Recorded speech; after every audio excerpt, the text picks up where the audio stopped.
I'm David Blankenhorn. Welcome to the conversation. I'm delighted to have at the table with me tonight Ralph Buchalter and Alana Newman. Welcome to both of you. Thank you. I've really been looking forward to this. I admire both of you. I think both of you are kind of pioneers in your own way. I really admire both of you for being here, and I admire you for your courage to speak about this issue tonight.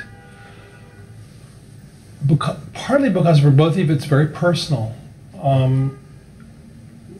We're talking about your children, Ralph, and we're talking about your father. And so it's very personal. And I admire you for the courage to talk with me about it. So thank you. Thank you, David. Our topic is third-party reproductive practices, the donation or sale of gametes or of surrogacy services to people who want children, and the rights of children in relationship to those practices. Our goal is to, as you know, to achieve disagreement, right? We're not trying to have dueling arguments as much as we are trying to figure out where the disagreement is, and in doing so also to try to identify any areas of common ground. So to begin with, I want to ask you to kind of become each other for a moment. You're now Alana. Okay. And you're now... I know. I should have seen it. We've seen it before. You've seen it before. And I want to say to Alana that you're from San Francisco, Pensacola, Florida, then to growing up in San Francisco. Now a wonderful singer, songwriter, gifted lyricist, and a writer who has a forthcoming book called Anonymous Us about the experiences of donor-conceived people, and of whom you, Alana, are one. And what I'd like you to do is just reach into yourself and tell me your basic point of view about this subject tonight. When I was growing up, I thought that there may have been some interesting things about my family, but it was my family. And as I got older, and there were things that I thought about, that I was confused about, that I worried about, that didn't seem to make sense for me but made sense for other people. I started to search for the reasons for that, to try to understand it. When I began to delve into my own origins and the missing piece that was my biological father, I began to connect some of the experiences and feelings that I had with that absence. And as I became older and more mature, I reached out to other people like me and came to find that we had a common bond, and that there was a great need to not only bring the subject to the surface in terms of what people like me felt and experienced, but that the sort of lack of discussion about the ethics and morality of third-party reproduction was kept out of sight, and I wanted to change that.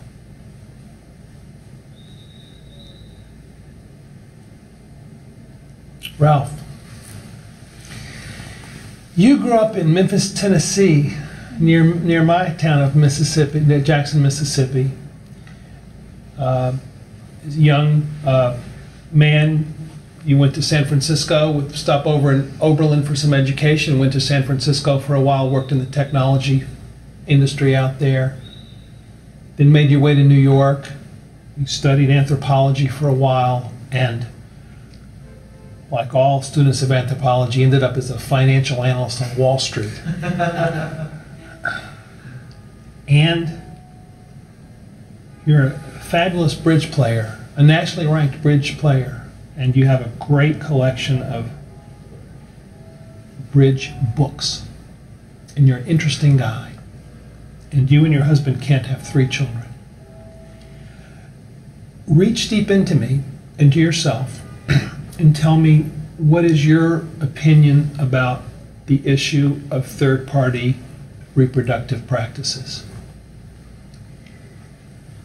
The issue with third-party reproduction practices is that maybe, perhaps, it's a little bit too Wild West, but there are plenty of good people like me and my husband who are great parents and want nothing but the best for our kids and are prepared to give the best to our kids. And we love our kids and we believe that children are good, but perhaps there are some misbehaviors in the industry that would be better dealt with, and we just need to keep third-party reproduction available to the good people and just clean up the edges where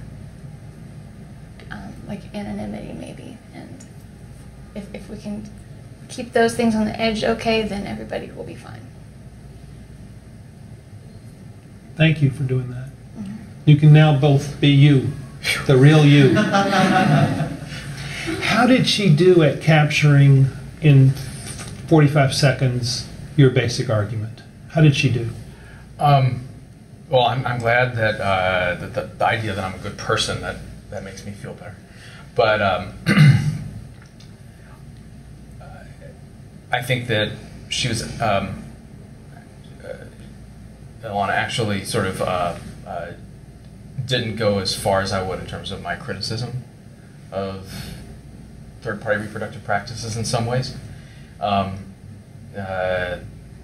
She said there's a little bit of Wild West. Could edges. deserve a little cleaning up around on the extremes. How would you correct that characterization? Oh, I would say that every parent that goes into egg or sperm donation or into surrogacy is faced with a multitude of ethical choices for which there are not many road signs, and that in order for the practice as a whole to be called ethical, there has to be some kind of knowledge, cultural knowledge about what this means for everybody involved, not just the parents, not just donor-conceived children, but also for donors and surrogates and their families. So it's a very large group of people that are affected. How'd you do on the rest? Good. Yeah? How'd he do at capturing in 45 seconds your basic position, in your view? I thought it was very soft. I'm a little bit more hardcore than that. That's your job. That's not my job. I'll fix that. I'll supplement a little bit. No. Right. Say it. How would you have made it stronger if it was your own? If I'd asked you to say it, how would you have said it a little bit differently? I had overwhelming behavioral problems that nobody was giving me answers for, and after a very long period of time of self-discovery and self-help books and just trying to figure out what was the source of my problems, basically it all kind of comes back down to my missing father and a lot of the family structure, my family structure that I grew up with. And now, as someone who writes about these issues and cares a lot about these issues, I see a lot of pain for my generation and the generations to come of donor-conceived people. And as we say that biological parents don't matter, I just see a wave of devastation following that. And so I'm trying to do my best to curb that wave and warn people. And that's what inspires me.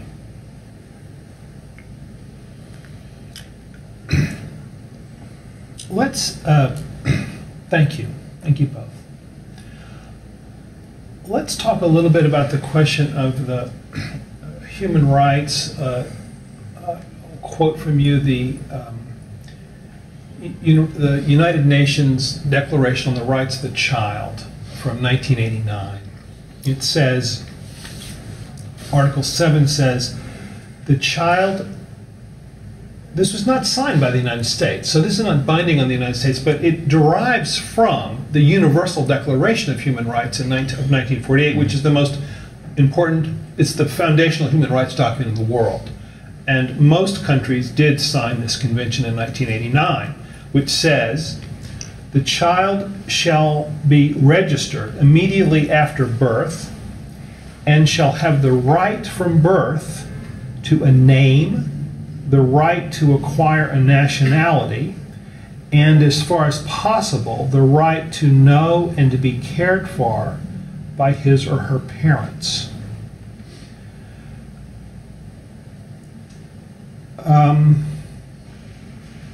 So I want to probe a little bit with both of you on when you hear that,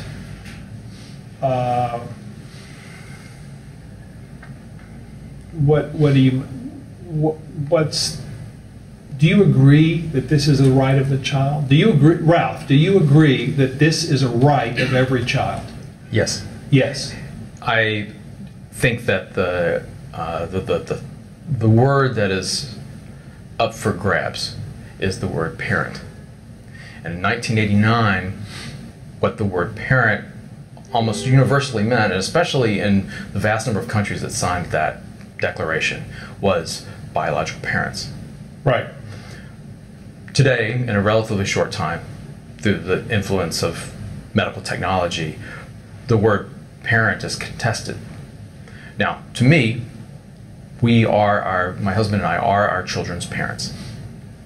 Now, there were 3 wonderful women who were involved in bringing them into the world, but they are not their parents. So, without that sort of epistemological agreement, there's always going to be trouble, because we have these words which we're now disagreeing about, that used to be very fundamental and now have not. But you do agree that the writers of this sentence, just their assumption would have been, they would not have felt it necessary to insert the word biological in front of parents because it was assumed. In that time, that's certainly true, yes. The 3 women involved were, can you describe briefly their roles? Sure. All 3 of our children share the same egg donor, who lives near Philadelphia. And we had 2 separate gestational surrogates, one for our twins who were just turned 5, and our youngest daughter who is almost 2. And all 3 are very different. We have relationships with both of our gestational surrogates. We have a distance relationship with our egg donor, and to who they will be to our children will evolve over time. How old are your children? The twins just turned 5, and the youngest will be 2 in September. Okay. And have they asked questions along these lines? To some extent, yes. Although they're very, because of their age, they're very simple questions, and I've learned from people before me that with young children, you try to only answer what's asked. So I try. What's an example of a question asked and answered along those lines?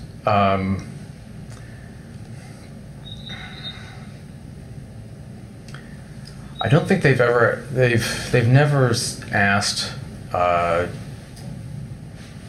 They may have asked once, "Do I have a mom?" But it's been so long, I actually don't remember. I know what I would say if they were to ask me, but What would you say? I would say, to sort of repeat what I said before. That there were these wonderful. It takes a man and a woman to have a baby. That's why most of your friends have moms and dads. That would be the first thing you would say. Yes. Yeah. And Pop and I fell in love, got married, and we really wanted to have children. And so in order for us to do so, we had to have these wonderful women help us to bring you into the world. And we have a couple of, there are actually children's books out there about surrogacy that sort of explain this in very, very rudimentary ways. And we read those occasionally, but to them it's so straightforward and normal that it doesn't seem to warrant questioning. I'm sure that our next door neighbor is have two kids who have two moms, so for them, two moms and two dads is like part of the. You live in New Jersey? We live in a small town in New Jersey. Yeah. Okay.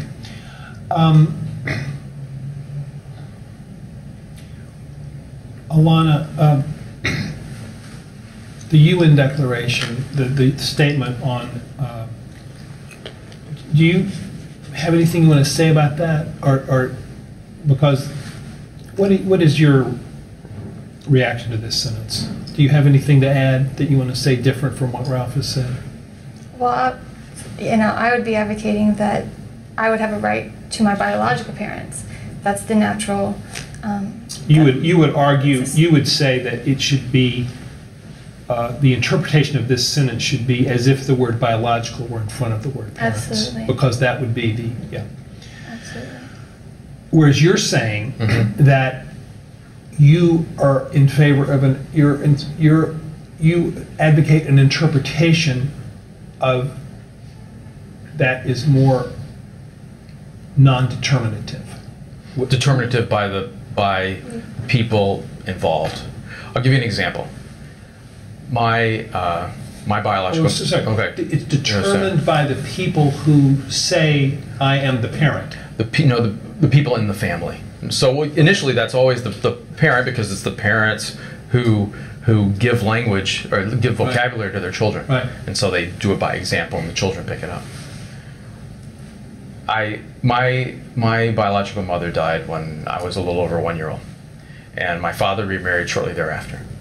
So I grew up knowing what was legally my stepmother is my mother. And I call both of them my mother. And in our family, we may not always use that terminology, but context determines which woman is being spoken about. Right. And the same way with our family now, which is that our kids are already they ask about family. It's like, this person's my cousin, this person's my second cousin, who were my great-grandparents, why are they dead? And I've tried to start talking about, well, there's our close family, our nuclear family here in the house. Then there's like our cousins, the ones we know, then there's our cousins, the ones that we virtually never see, and there's different kinds of family. And that's sort of in preparation for this idea that there are gradations of family. There's different kinds of family. You're leaving it. Okay. Alana, maybe you want to jump in and say a little bit about the way you experienced this as a child in terms of either asking questions about this to your mom, or how you experienced this same cluster of questions that Ralph was talking about. Yeah. Not every person has a stepmother. Not every person has a cousin. Not every person has a brother or a sister or an aunt or an uncle. To be human, you, by definition, have a mother and a father. That is so essential to being human. And I'm sure that they assume that would be applied to the most basic level of humanity. Everybody has one mother and one father that made them. How much simpler could you get? When you were a little kid, did you ask your mom about any of these things? Or I don't really know how old you were when. My mom told me that I was donor conceived when I was 5 years old. She was married to a man, and I called him Dad. They divorced when I was 8 years old, and she remarried pretty fast after that. So then I had this new person, this new male in my life, and I was supposed to call him Dad. And it was very frustrating for me that, every time my mom falls in love with someone new, I'm supposed to call that guy my father. And it's very complicated and confusing. But you did it. Or you didn't do it. What? No, I didn't do it. You didn't do it. Yeah. Dad became a dirty word to me. I didn't use it. Yeah, yeah. And when did you, was there a point when you said, I want to find, who is my biological father? Where is he? I want to find him, and so forth. When you become a teenager and you start to have sleepover parties at other people's houses, that's when you start to see other friends with their biological parents, and it's whatever your parents tell you as a young child, that's what's normal, and you accept it. When you venture out into the other world and begin to compare your life to other people, that's when curiosities really start to emerge. And so when I was a teen is when I started to really think about who is my biological father. And when I was 19, that's when I started to actually take action to try to find who he was. Which actions did you take? Initially, I signed up for the donor sibling registry. You're 19, you're still in San Francisco, Mm-hmm. you're having problems in your life, you're acting out, you're messing up. Mm-hmm. You're messing up. Mm-hmm. And you came to believe, either then or later, that this was connected to this loss that you were feeling. I didn't Is see that a the lot right of way the to say connections. it? I mean, I was messing up. I think at first I just thought that anonymity was the problem. Like if you were to ask me when I was 19, 20, what is donor conception wrong? I would have said, no, donor conception is not wrong. But anonymity should be banned. In other words, your point was, I just want to know Yeah. the identity of my biological father. Yeah. That would have been your argument in Just age 19. Give me a picture. And Show me a picture. Mhm. Yeah. But now your argument is, Now my argument is that I have a lot of arguments. I could tackle this from any angle, but I think biological parents are statistically and anecdotally the safest place for a child, and I mean I could really there's a million different things. Yeah. I understand. I'm not trying to get you to put it all in one sentence, Yeah. but I think what I'm hearing you say is that it's not the knowledge of identity is no longer to you a satisfactory answer to the problem. It's not, yeah. There's much more than just anonymity. Yeah.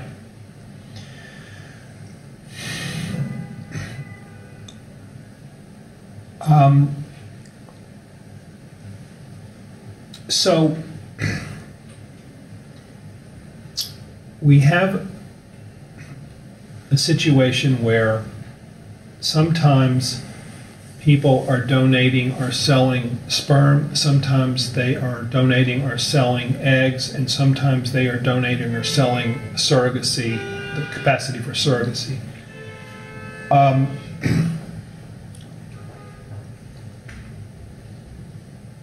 I want to explore with you both the underlying moral approach that you take to it. In other words, I'm not asking you right now to give me a legal regime. I'm just asking you to tell me how you think about it ethically, the practice in general. So, for example, you might say, all such acts are morally wrong. You might say, for example, all such acts are morally permissible. Or you might say any number of things in between. Okay?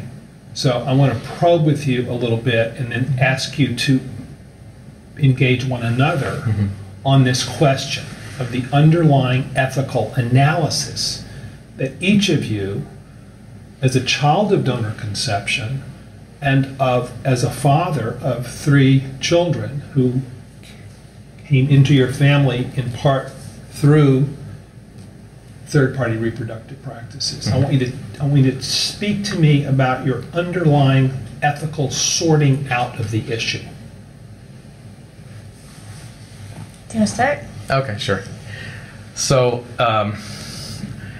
as I said at the very beginning, when anyone starts down the road of donation and surrogacy, you can find many businesses who offer to take the ethical brunt away from you, and if you pay enough, you can practically get rid of all of it. And take away the ethical brunt. About what is my responsibility in the relationships that I'm creating. You mean they're gonna act as if those questions don't exist? No, that they will navigate them. They will navigate. They will deal with egg donors. They will deal with surrogates, and they will provide whatever understanding those women or men need. Ongoing. So you contract with them. You can contract with them to provide the services, and they will more or less shape that experience for you. Right, as is according to their business plan. Yes. And we discovered early on that we didn't want that to happen. We wanted to be the people to shape those relationships. And what I see looking back now over two surrogacies is that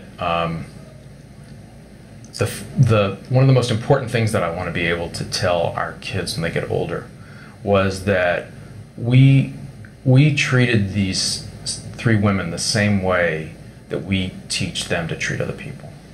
That we didn't separate that as if it were just the clerk at the 7-Eleven. This was not what it was, and that required effort on our part, and a lot of late night conversations. Because are you saying mm-hmm.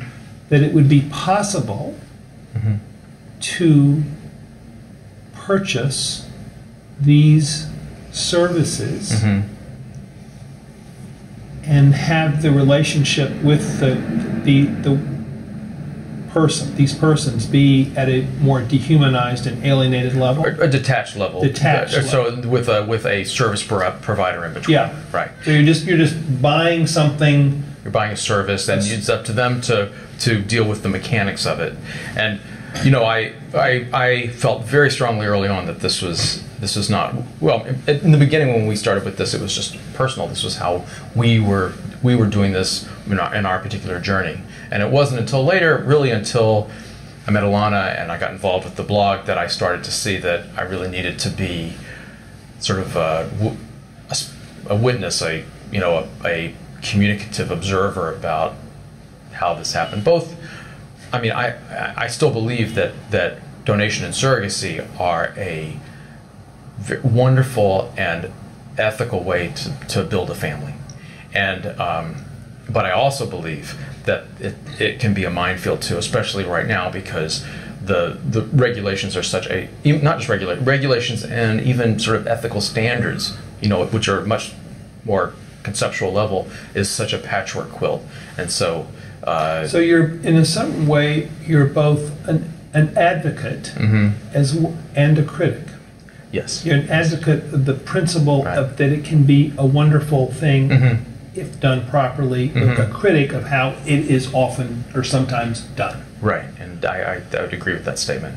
And when I read stories about other people's journeys, I almost immediately connect with the people who have, in some ways, sort of confronted the same issues that we did, mm-hmm. and were thoughtful about it.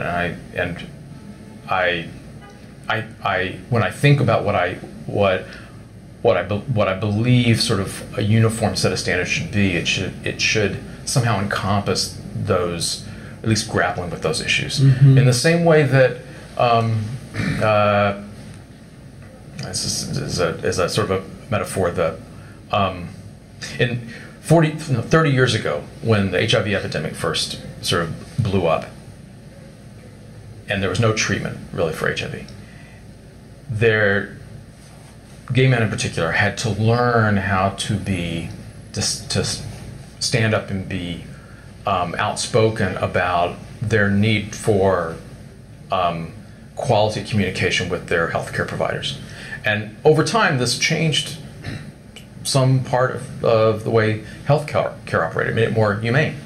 And it wasn't that it was inhumane before, but it just didn't serve people as well as it could. And so, in the same way, the the journey that we went through with our egg donor and our surrogates, it was a beautiful journey. I mean, it's just, I can't wait to be able to tell our kids about it or show them in its full glory. But it could certainly be otherwise. I mean, I've read stories of it being otherwise. Alana's brought up stories of it being otherwise. And just because I believe in this, I can't say I don't see that. Now, years ago when I got involved in the issue of divorce, there were a lot of children's books being written about how divorce was really fine. Mm-hmm. There was one about the little bird. Some birds live in one nest, but some birds fly back and forth between two nests. Mm-hmm. And isn't this great? Yeah. And Judith Wallerstein, one of our wonderful leaders of the organization, was asked to advise Sesame Street on having these episodes about the bird that flew back and forth between the two nests, and she refused to do it. Mm-hmm. On the grounds that it would perhaps block the child's ability to express his or her own feelings. Mm-hmm. What do you make of that? I'm not asking you to comment on the divorce thing. I'm bringing up an analogy that says, well, if you have a story about surrogacy, is it a possible problem of kind of presenting a scenario to the child that keeps the child to keep painful feelings inside? Mm-hmm. I think that's I could see it as a balancing act in terms of, obviously, as a parent, the story I'm going to tell our kids about our family biography is the one that I see.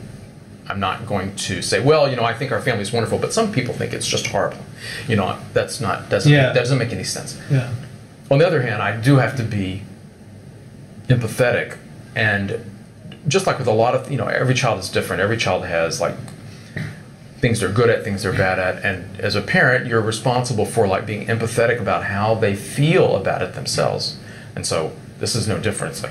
That if our children have questions, if it seems to be an issue that I have to be aware. Yeah. And I can't know how that's going to come. How it's going to happen. I don't know how that's going to happen. I can only hope that I had enough therapy in my 20s that I can be that I can be aware of it. Now, you use an interesting term, family biography. Mm-hmm. Tell me your family. Just give this. Say it, because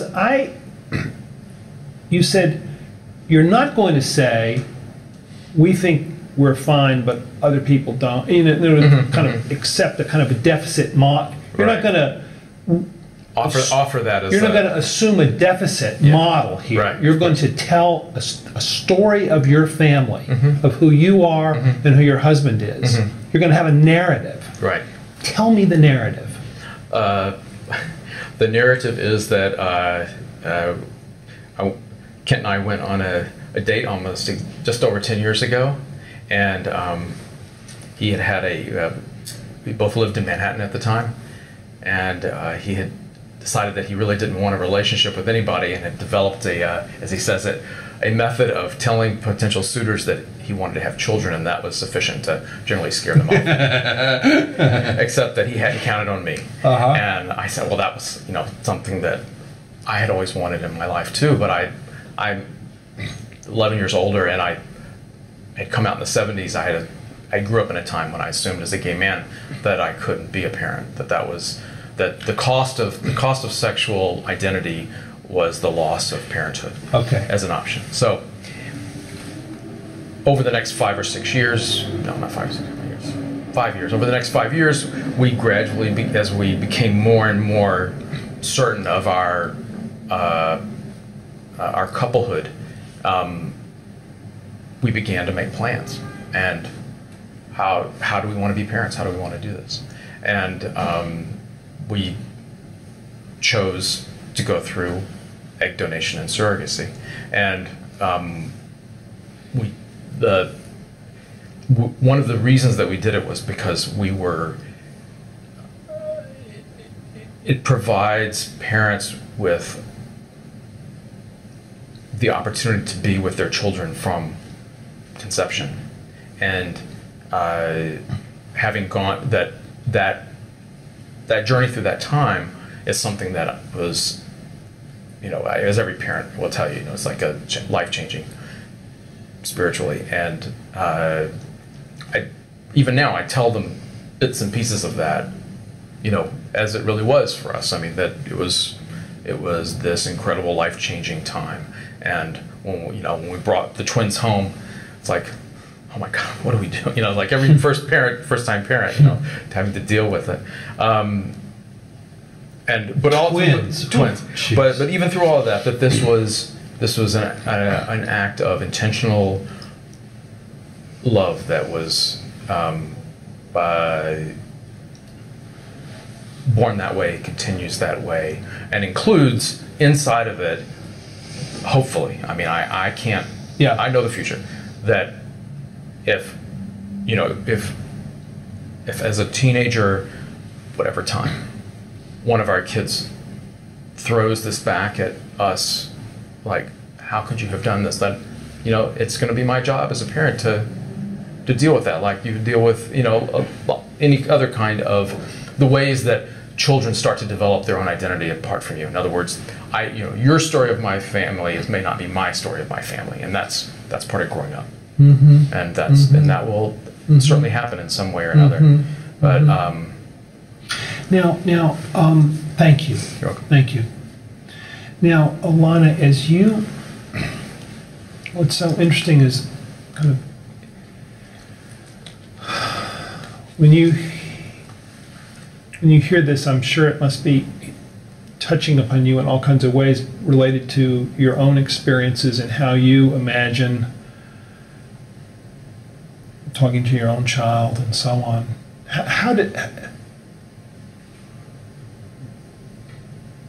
What do you make of that narrative that you just heard? How does it resonate to you from your experiences and your aspirations for you and your family? For me and my family? Yeah. When you hear, in other words, I guess I'm trying to ask it in the right way. I'm asking you to react to that narrative. Yeah. I think a lot of people want that, the family, the traditional family, like the two-parent family with the kids from conception. They want to be a part. They want to know their kids and be a part from the beginning. I understand that. I have a hard time when people don't acknowledge the child's other biological parent and make them they don't understand that that's going to be an essential part of their child's identity and understanding of who they are as children. I have a hard time with language that says love is all that matters, all you need is love. I have a really, really, really hard time with that. There's lots of things that children need, and no parent can foresee all of them. But I just think it's a naive position. I mean, we have Malcolm X was a big civil rights activist, and the X in his name was all about being denied your heritage and your ancestry. We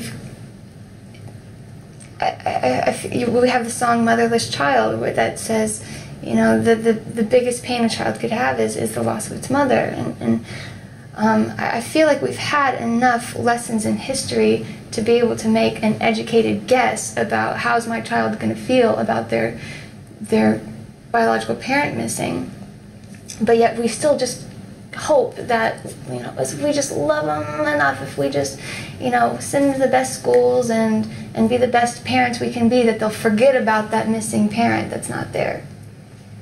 And I think parents, when their kids become teenagers or older, older adults. It's a very rude awakening when being such a good parent in other realms really wasn't enough. And I think a lot of parents, maybe not in your particular instance, Ralph, but I think a lot of parents who use donor conception, they don't foresee how that's going to, the asymmetries in the parental relationship affect the emotional development of their child, and also the quality of their marriage. On a broader scale, like politically, what does this have to do with how we treat women's bodies, and like what is sacred, what's for sale, what's not for sale, what kind of lessons are you teaching your kid through that actions? Like, for me, being donor conceived taught me that people are disposable. You can just throw your child's father away.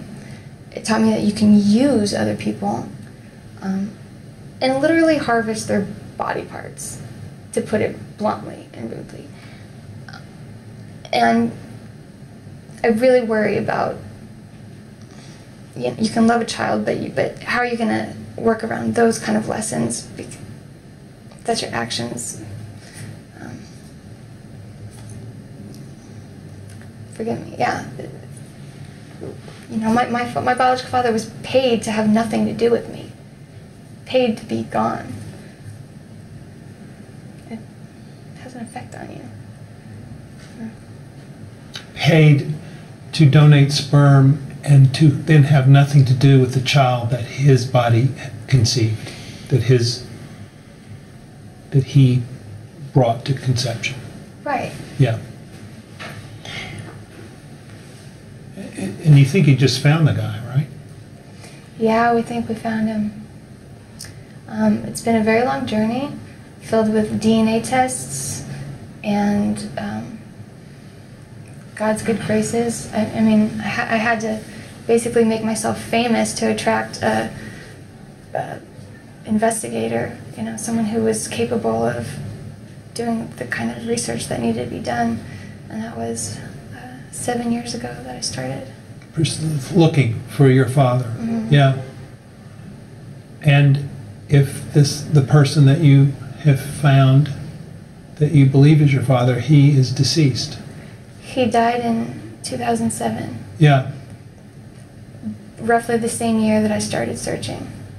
Yeah. Mm-hmm. And you're going to now try to have the DNA test that would figure this out with his... We're going to ask his children as nicely as we can if they'd be willing to take a DNA test. Will that determine it conclusively? Mm-hmm. Yeah.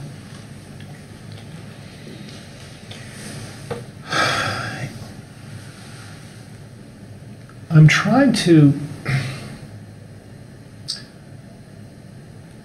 wondering if there's a way to state in a way that all three of us would accept as legitimate the essential nature of where there's just, this is a disagreement, this is the fundamental disagreement. Is there a way to state it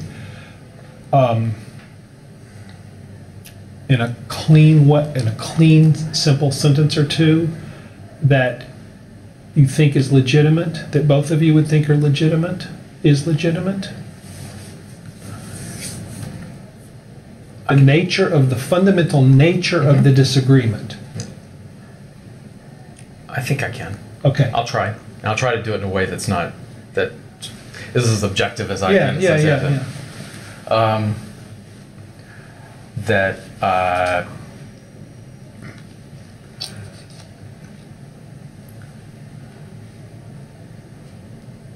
I believe, and there's probably a way to put this in the third person, but I believe and honor Alana's story about her and her life.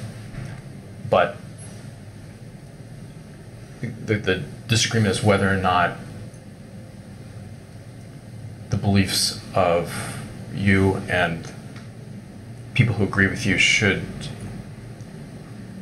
be enough to determine whether people like me should be prohibited from entering into these relationships and having children this way, building a family.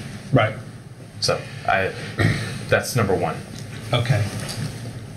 So the experience of loss of her father that Alana has experienced, Yes.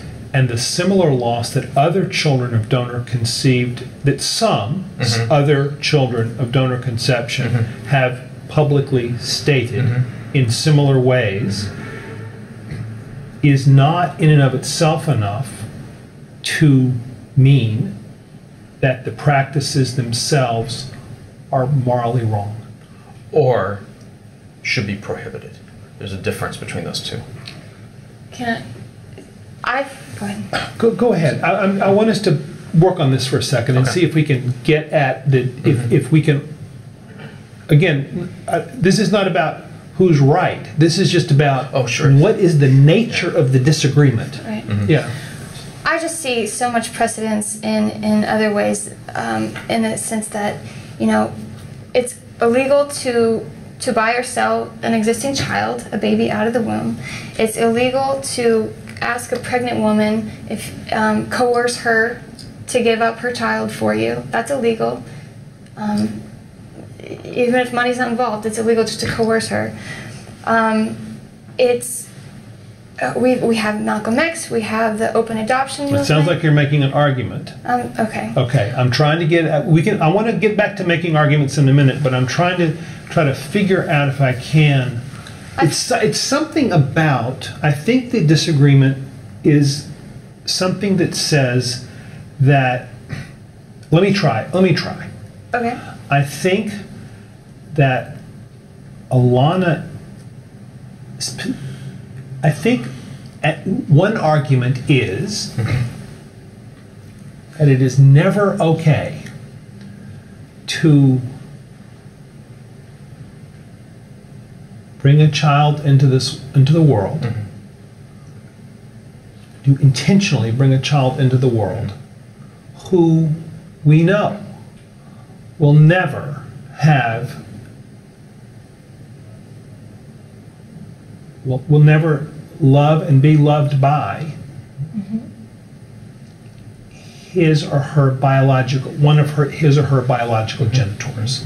That is a wrong act, always, not sometimes, always. Another point of view is that those acts are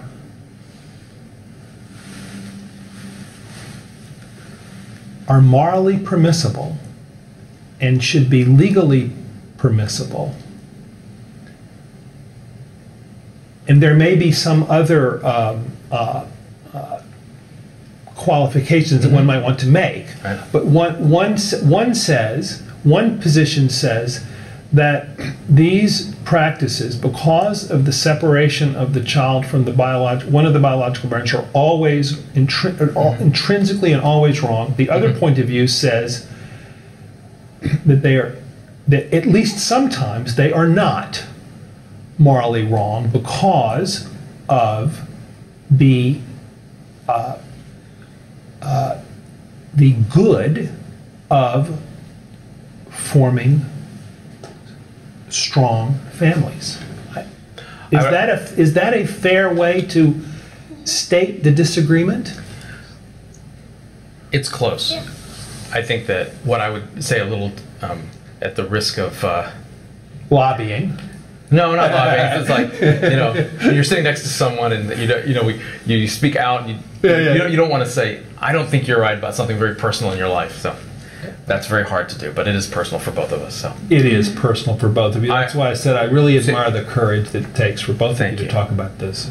The alternative to, if you take a particular child, and I'll take our children, if you believe that they have been harmed by having been brought into the world not knowing their biological mother, what is the alternative? These children could never have been born knowing their biological mother. They could never have been born that way. That was not going to happen. Right. Maybe some other children might have been born, but these children are not born. And my argument to that would be, you would never ask a child conceived via rape or incest if they're grateful to be alive, because there's responsible ways of bringing forth new life and irresponsible ways of bringing new life. And there's that that comment I've heard many times, and the reason I think that it is not meaningful is that rape and incest are crimes, often violent, that are illegal regardless of whether a child is conceived as a result. So they're not connected. A child is sometimes conceived as a result of those acts, but the acts themselves are illegal, and they are crimes. So that's why would incest be illegal if it weren't for the fact that new life can come forth? Incest is illegal because it's not just because of, I don't think people a zillion years ago knew about the chances of birth defects, but it is the prohibition, the taboo against sexual tension within the home between non-married but related people, and that is I think is the genesis of that taboo. Okay, let's. So, I know we're getting off. Yeah, let's. But I think that's really an important point, though, that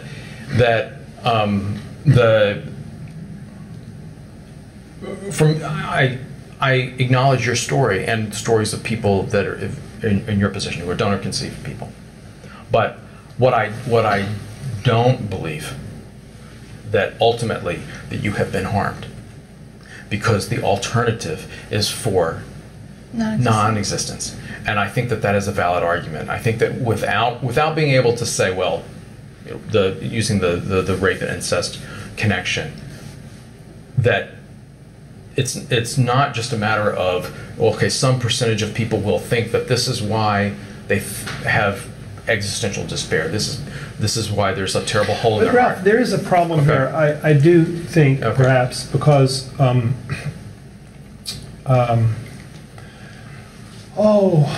have a few too many drinks tonight. Mm-hmm. I wink the right way at a woman who served me the drinks. Mm-hmm. For some reason unknown to others, she decides to go home with me. Mm-hmm. We have sexual intercourse. She gets pregnant. Mm-hmm. She never lays eyes on me again, and I never lay eyes on her again. Mm-hmm. And she has the baby. And one day the baby says, "Where's my father?" And she says, "Oh, these things happen, and but aren't you lucky to be here, kid?" Mm-hmm. I mean, you see the point I'm making. I mean, the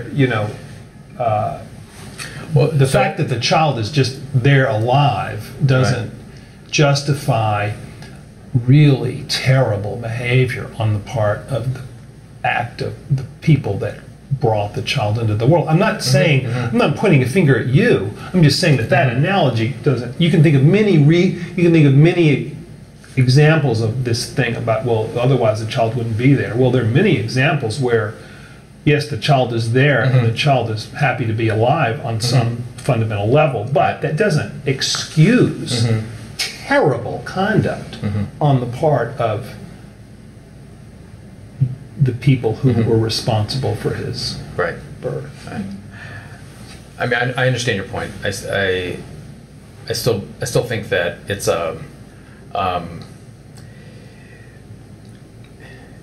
it's very hard to say that someone is harmed by an act of conception if their life is worth living.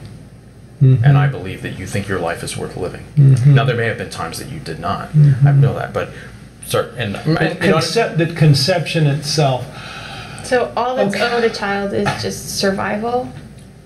No, I think there's a whole litany of things that are owed a child.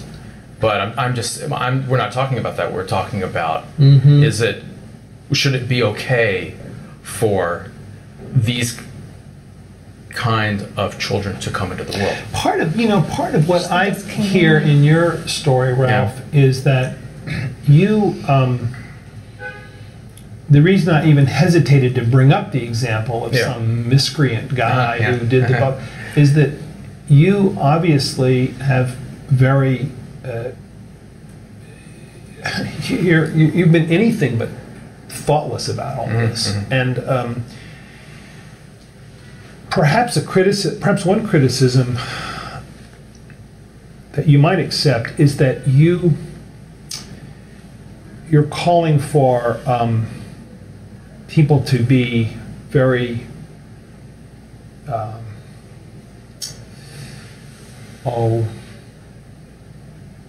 it takes a lot of thoughtfulness, internal reflectiveness, blah, blah, blah. Most people don't do that. Most people just kind of follow the crowd at chow time. They just kind of do what they do. And they require rules to keep them from really, really messing up. Right. In other words, it's not all the fact that they've read a lot of books and been in therapy and figured all these things out. They just require simple rules to regulate them, or else really terrible things happen. Like, you know what I mean? Yeah. So in other words, there's a kind of a you're envisioning a world perhaps in which the kind of the way people are thinking about this is pretty sophisticated and refined and kind of ethically, whereas I think perhaps an alternative would be to say the thing is so fraught that you just have to have a rule saying no. Right, and I we've heard this before in terms of the arguments of all kinds of sexual rules or marriage rules that say, well, it's for either upper income people or for people of a certain class, that's fine, but you need something for the hoi polloi, that is like the rough crowd who need less freedom in order to make sure that there's less suffering. And you're not buying. I don't. You're not buying. I mean, I think that that there's a cultural evolution that's happening. That it's like, we've only had antibiotics for 70 years, 80 years. There have been all sorts of bad things that have come from antibiotics, right? There's MSRA and overuse there. But no one would want to go back to a time before antibiotics. It's the same thing with technology of all kinds, that there's an enormous difficulty and perhaps even a possibility of actually preventing damage from new technologies coming. But yet we're not going to go back. Of course, it would have been perfectly possible for people to have done this, and some did centuries ago. Right.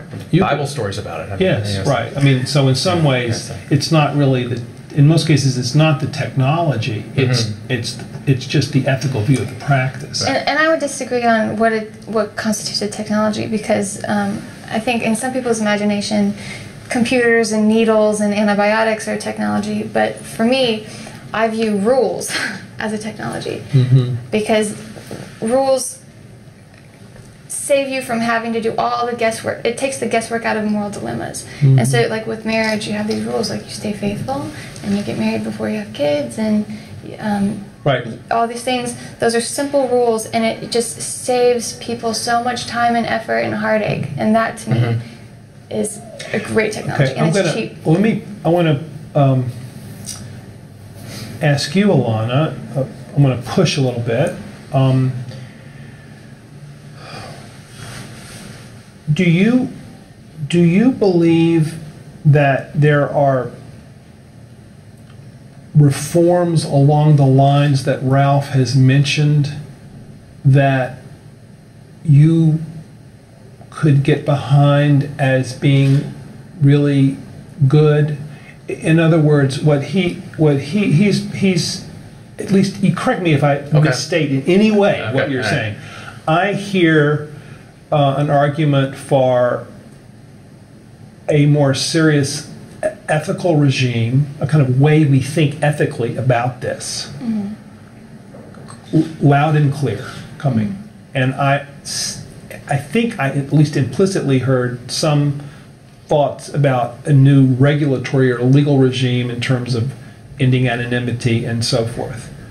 So I'm asking you if you view that as positive, something that is a good thing. That there, in other words, is there an overlap there? Sure. I think Ralph and I both agree that anonymity is probably a bad thing. Yeah. I agree. We agree. I think we've agreed in the past that home studies could be good. I don't know if I think the thing that we agreed on the most was that the lack of longitudinal study of women's health, in both for egg donors and surrogates, is like that's not there is really is just shameful. It's just like that there's no follow-up studies for egg donors of any kind, and it allows the lack of a registry or anything like that.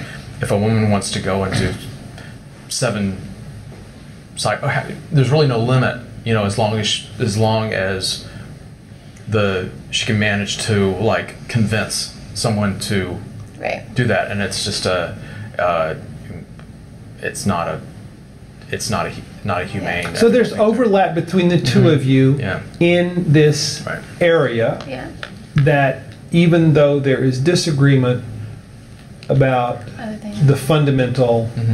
I feel like it's fundamentally wrong. Nobody should do it. But I'm part of a public, and I feel like if you really want to protect children and you really want what's best for the children, what I would like to see being done is in anonymity and payment. I don't think payment is ethical at all. I think longitudinal studies about egg donors and surrogates, absolutely, and also home studies screening the parents, because I've interviewed people who own their own egg donation agencies and clinicians, and because it's a for-profit system, they let anybody in the door and they'll create a child for anybody who wants it. In Israel, just this last week, it was discovered that a pedophile used a surrogate to create, essentially, grow his own victim. And I guarantee you there's more cases like that out there, and I would like that to be addressed immediately. Immediately. Especially when you're removing the mother, because the mother's like, I think, such an essential gatekeeper for the safety of the child. Yeah, yeah. Now, I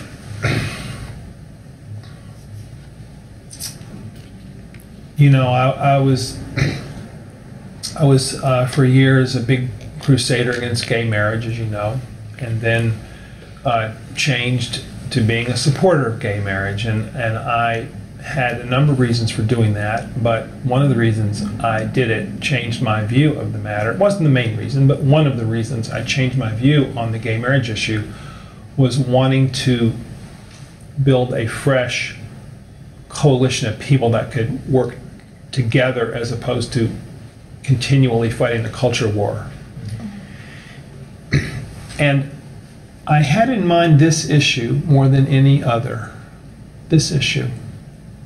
And here was my thinking, and I just want you to react to it. I was thinking, well, the issue of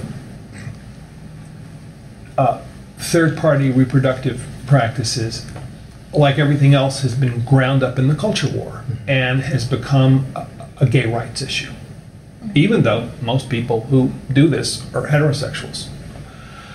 And most people who,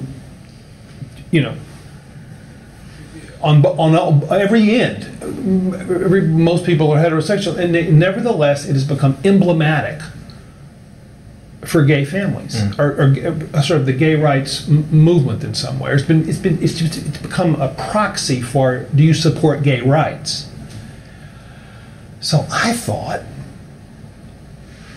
if the gay marriage issue is behind us, if we accept gay marriage and say there is legitimacy in gay couples forming families and marrying, then it would be possible, perhaps, to have a kind of gay-straight alliance of people who wanted at least to do some reforms in this area.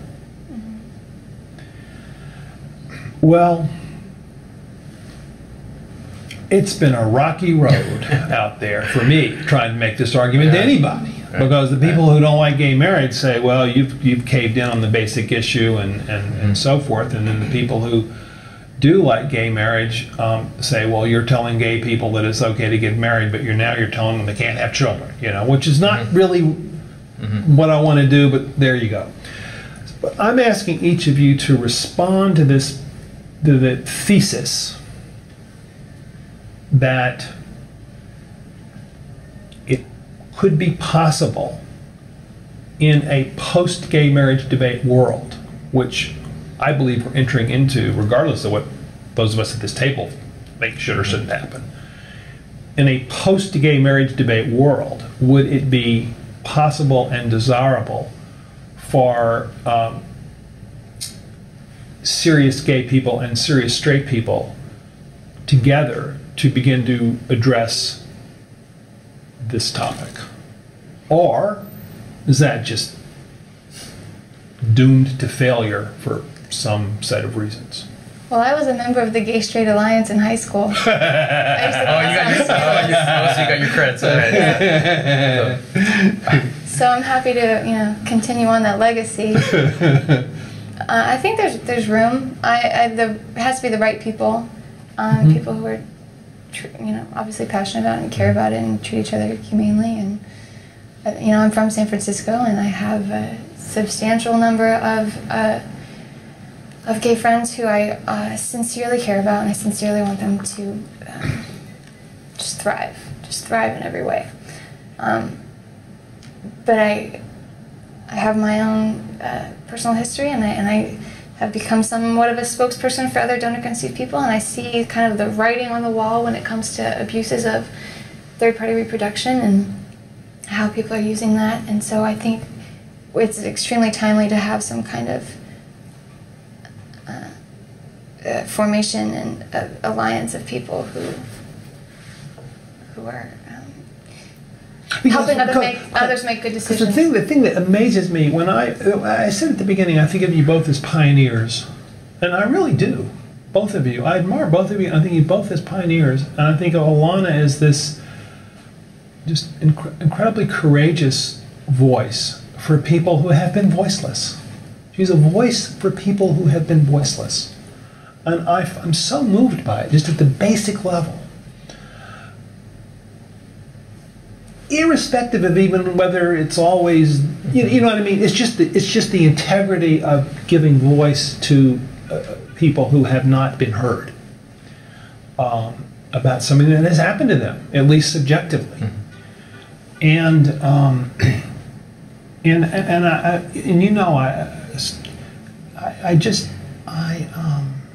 I admire the narrative that you've said, that family story. I have deep respect for it, and I do think it is causing me and perhaps others to stretch, to think about family in ways that I was not prepared to think about it a few years ago, because of in my opinion, the integrity of your story and experience.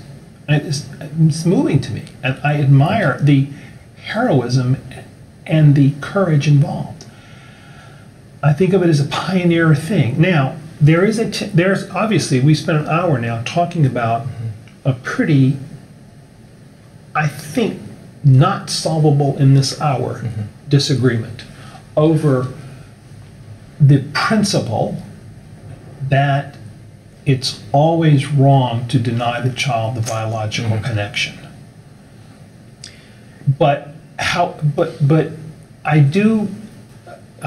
see these pioneering voices, and I'm thinking, well, even if they continue, or we continue to have troubled discussions about that, can there be, because this issue is so passionately a part of your life and about your life, but in the larger world out there, it's just not on the radar screen. People haven't given it a people don't even know the language, don't even know the words. Right. Until a couple of years ago, I mean, when we started, when our kids were born in 2008, people would ask the most inappropriate questions because they had really no idea, So why don't we? I mean, I don't mean to say I'm the leader of. I'm not. But why doesn't somebody, in a fresh way, try to put this on the agenda? Even though there may be disagreements at the very core about you know, is it always wrong, Mm-hmm. or is it in principle right? You know, The fertility industry, they won't. I keep knocking on their doors asking if I can attend their conferences. They won't let me in the door at the conferences. They bluntly refuse my entrance because they don't want to talk to me. They can't, you know. Well, They don't even want to hear it because it makes them feel guilty, and people don't want to. I'm not sure that's it, but I'm going to include that in what I'm going to say, which is that I feel like I get it from two sides. On one hand, some of the folks in the anti third party reproduction sort of current movement are just virulently homophobic, and the language that comes out of that, you know, I'm thinking of Bobby Lopez in particular, is like this, you know, the language of, it's the language of like 1975 of us shamelessly parading our children, trying to pretend that we're normal, exposing them to this kind of, you know, this identity that is, you know, and so it's really hard for me to, just like you have the same thing on the flip side, it's hard for me to like approach that because I'm not going to. I'm so turned off by it. I mean, it's not just turned off by it. I'm going to do whatever I can to defeat it. I'm not going to have anything to do with it. I can't because it's. I remember you sent me an article that he wrote. Yeah, and you said, he's attacking my family. I know what to do. Right. Well, like any parent, I mean, yeah. It's like I'm not going to sit by for that. Right. And on the other side, I've had some experiences like Alana, which is that when I've spoken with clinic directors, and you know, just like my analogy earlier about medical care before HIV, there's a sense of, well, you know, you go and get your support where you need it for your little family, this kind of stuff, but we do the medicine. Yeah, and we make the decisions about that. And so there's you know, there's certainly something to be done there in terms of that, having the non-medical people who are involved have a greater role and a greater say in what standards, what becomes a standard, what becomes uniform. Yeah, you know, I mean, it's hard because it's global. You know, there's no, but yeah. Plus, I just think that ending anonymity would be a big step forward. Now, I know that for you, that is not the ball game here, and that's not the main thing. But it would be a significant improvement in our society, and would then well, it's going to open up a can of make worms. possible other discussions to take, I think, the relatively simple step of ending anonymity. Yeah, everybody agrees that anonymity is wrong. It's really simple to convince people of that. But I think what they don't realize is that all the other problems are just going to be made so much clearer when that happens. Well, but then your thesis, then that would be one more reason for you to want to end anonymity. Yeah, I'm all about it. Yeah. On it. Doing my thing. Now let's open it up, get a couple of questions, see what anybody else wants to say about any of this. David, if you stand. Oh, sure. Yeah. Ralph, if one of your children, let's say your child is 20 years old, right, and your child says to you, or you hear your child say or something, you know, I don't need a mother. Two dads are great for me. I don't need a mother. Would you view that as a loss or a victory, and why? Well, my first response is I don't even know what it's going to feel like when they turn 6. So it's like it's a little hard to project that far ahead. I think my goal in terms of what I would hear from them when they're older is that they're introspective and thoughtful and have an awareness about their life and their background and their family. And if I thought that statement was coming from a lack of reflection, I wouldn't be happy with it. If I thought that it was worded in a way that said, you know, something about this is what our life has been to this point, then I would be. So it's hard to say in the abstract without sort of like knowing how it came about. So it seems like it can really be either way. It could be said in defensiveness. It could be said because it's masking the exact opposite feeling, or it could be a basis of some kind of genuine reflection. Right. Yeah. It reminds me of like I said, we have next door neighbors that have two boys who have two moms. And one time I was overhearing them play, all of them playing together, and the boy next door said, "Well, I have two moms." And my son said, "Well, I have two dads."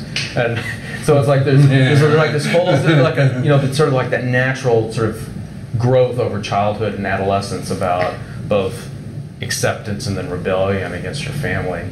I'm sure out there are lots of things worse than what better and worse than what you said by the time they're 20. Yeah. Come on, people. This is so interesting, our conversation. You guys have some questions. I wonder if either of you think there's any substantive difference between the feelings of someone conceived with sperm or egg donation or surrogacy. I mean, is there any difference there? I have not really heard from the egg donor conceived kids yet, because they're just very, very young. I know in my support group we have a couple, but they're like 14, Just their presence in the support group alone says that they're also dealing with identity struggles. I think there are differences between fatherlessness and motherlessness, and even though the ones conceived with egg donors, some of them do have a mother, a social mother. Right, they most of them do have social mothers. I think we're really not going to hear too much from the egg donor conceived kids in heterosexual relationships, because I think the vast majority of those women will not disclose that, because they have the pregnancy pictures. They don't need to, and only 10% of sperm donor conceived children are told in heterosexual relationships. So there's a lot of secrecy. I think that the difference that I imagine is that for a woman to be an egg donor is a far more, intimate experience than for a man to be a sperm donor. So there's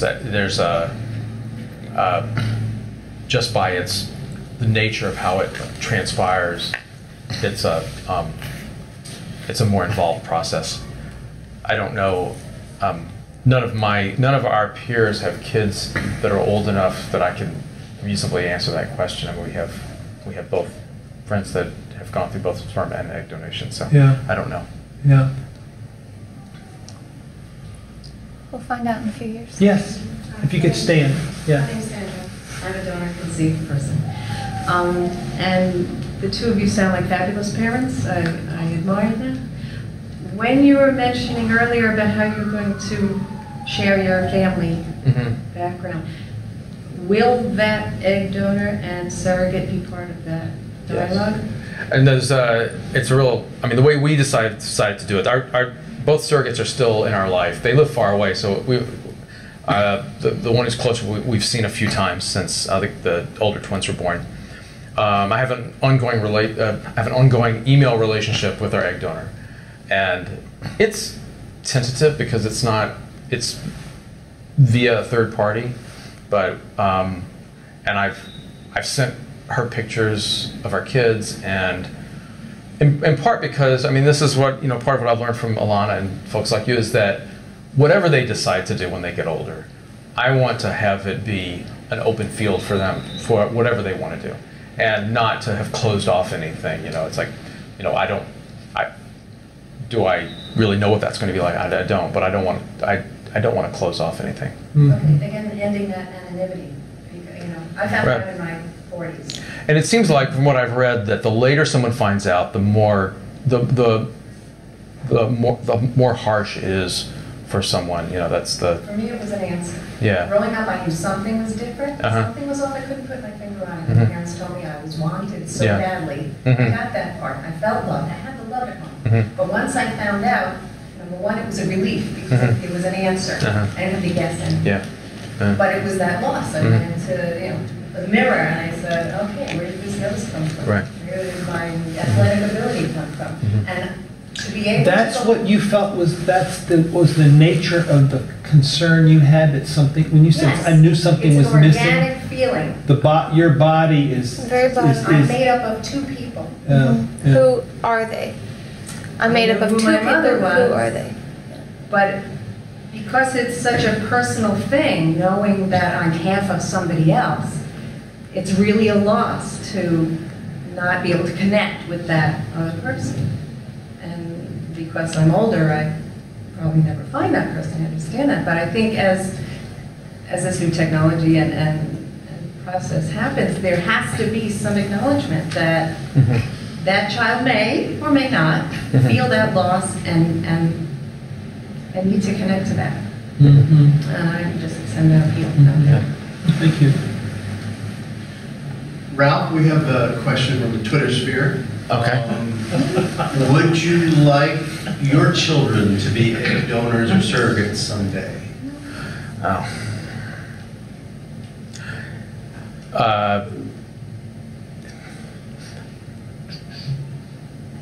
I want our kids to live in a world where they treat other people ethically and have relationships that are complete and communicative, and they don't take advantage of people, that they're aware of what it takes to understand someone else. And if that is true of a whatever egg donation or surrogacy involves 25 years from now, I at this moment I don't have a problem with it. I know, obviously I may in the future. I certainly may, but right now, I mean, one of the things our egg donor told us in one of the emails was that one of the reasons that she did it was that in her community she was already old for not having kids. She was already 26, and she was involved with her career. And she said, I would hope that I'm doing this in part because I would hope that someday I might need something like this, and I would want someone to be able to be there to help me. And so it would be very telling if I were to say no to that question. That I'd say like, no, I certainly wouldn't want to do that, or no. Again, I don't know what it would. I don't know what it would feel like to be a genetic grandparent that way. I don't know, but there's a study on that. You should read it. I saw there was something in the donor sibling registry that's Exactly. but I haven't read it. I think one of the differences, just listening to this, listening to the two of you, I hadn't thought about this before, so I could be wrong, but I think one of the differences is that Alana wants to establish the principle. She wants to operate on the basis of a principle or a rule of conduct that she thinks is conducive to human thriving in a social sense. What you want to do is Let people make figure it out. make the moral choices. You want to evaluate. You want your evaluation of your moral evaluation depends on context, because the question. So when the question was, well, what would you say if your children did this? Your answer was, well, it would depend on the context in which they were doing it. Yeah. And when David said, well, what if your child said this? Your answer was, it would depend on the context in which he said it and what was underneath him saying it or her saying it.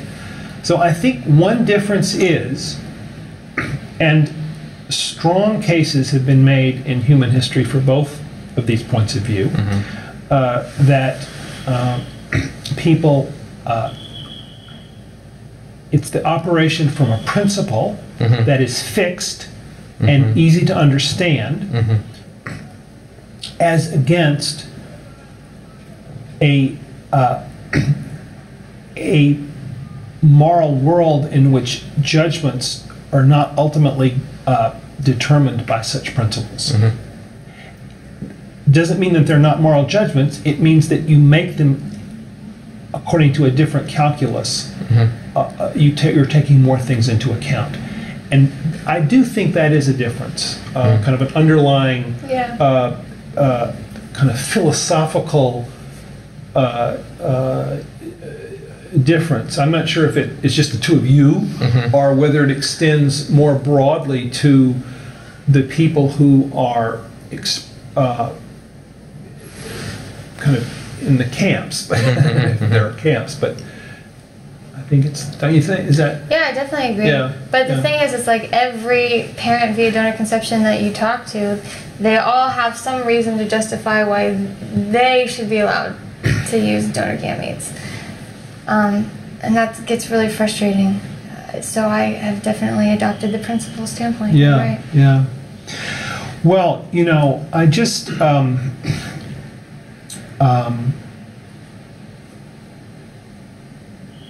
as I struggle with this issue, you know, I've tended to be more on the the prohibition side of things. But as I continue to struggle with it, I'll just say that I have deep admiration for the courage and integrity that is involved in the two of you speaking and acting about this issue the way that you do, and in the way that you go about this. I admire it, and I have learned from it, and I'm very grateful that you came to the table this evening to talk to one another and to talk to me about it. Well, thank you for having us. Thank you, David. Yeah. Thank you, Ralph. Thank you, Alana.